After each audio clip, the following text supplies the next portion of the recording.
we are going to get ourselves into writing your own scripts. This is probably one of the, again, more useful things for you to do. Like if you find yourself writing, like doing the same tasks over and over again in the command line, whether that's like downloading a file, executing it, and moving that storage to a different area, like you can put those into like scripts, and then you can run just like a script instead of having to run like a bunch of commands in a row. You can just go and run a whole script, right? I think that makes sense. And luckily, like you've kind of already know how to do this because you and I have been programming this entire time just interactively, right? We've been doing, running one command and waiting for the result. With this, you can just use bash script to run many commands in a row, and it's all using the same syntax. Okay, so we're in the shell scripts and then writing your own scripts part of this. So let's go ahead and go and make our very own my first bash script. So we're going to do this all in VI because it's a lot of fun, right?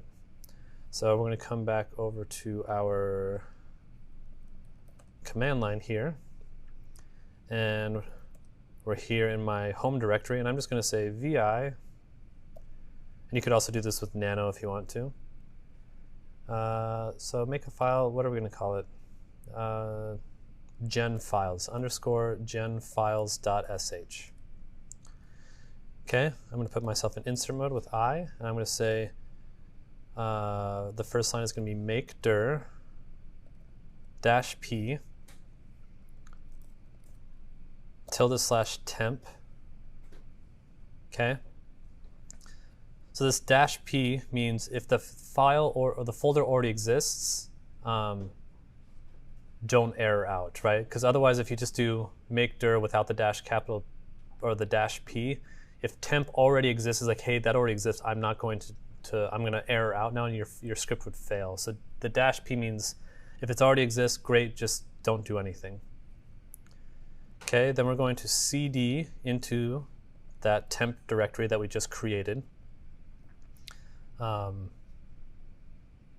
the nice thing about you doing cd this way is it's only going to last for the duration of this script invocation, right? So it's not like it's going to, if I run this folder, it's not going to transport me into temp. It's just for the duration of this script.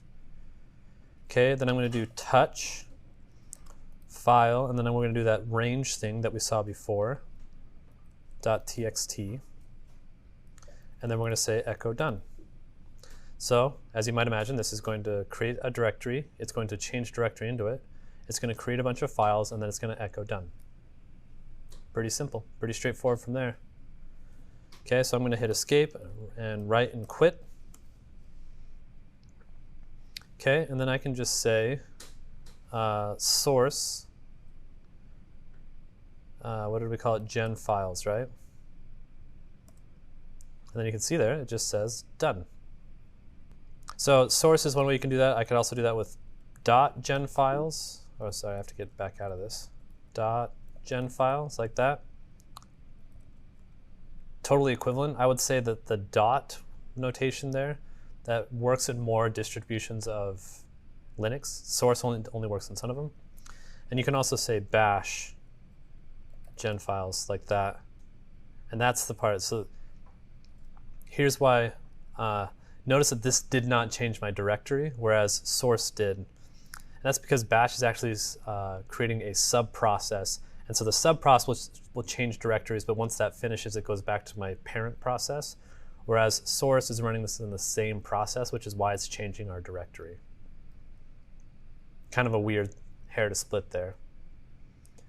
But let's, I guess, first of all, does anyone have any questions about that? It seems like it's a relatively straightforward application of things that we've already done before. It's just putting everything into a file.